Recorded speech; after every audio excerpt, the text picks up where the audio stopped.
ప్రియ దేవుని సంగమా, ఇక సాయంకాల సమయంలో దేవుడు మనకు అనుగ్రహించిన వాక్యాన్ని మనం చూసినట్లయితే ఇర్మియా గ్రంథము 33వ అధ్యాయము 14వ వచనం మనం చూసినట్లయితే, యెహోవా వాక్కు ఇదే, ఇశ్రాయేలు వంశస్థులను గూర్చియు యూదా వంశస్థులను గూర్చియు నేను చెప్పిన మంచి మాట నెరవేర్చు దినములు వచ్చుచున్నవి. మంచి మాట నెరవేర్చు దినములు వచ్చున్నవి.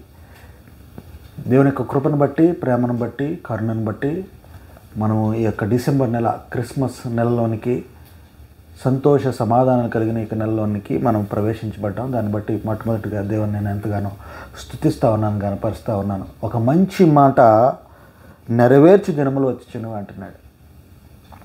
ఇక డిసెంబర్ నెల కోసం సంవత్సరం అంతా మనం ఎదురు చూస్తూ ఉంటాం. ఎందుకంటే దేవుని ప్రభువైన యేసుక్రీస్తు వారి జన్మదినాన్ని సంతోషంతో, ఆనందంతో జరుపుకుంటానికి.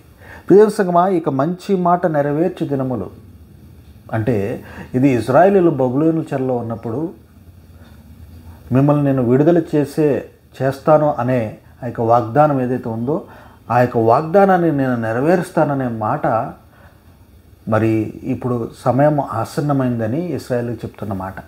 ప్రియ సంగమా, ఇక మాటను మనం చూసినట్లయితే మంచి మాట నెరవేర్చే దినములు అంటే ఇక మంచి మాట నెరవేర్చే దినము కోసం ఇశ్రాయేలీయులు ఎదురు చూస్తున్నారు. బబులోను చెరలో ఉన్నవాళ్ళు ఎవరైతే ఎదురు చూస్తారో వాళ్ళకి ఈ మంచి మాట, ఎవరైతే ఎదురు చూస్తారో వాళ్ళకి ఇక మంచి మాట.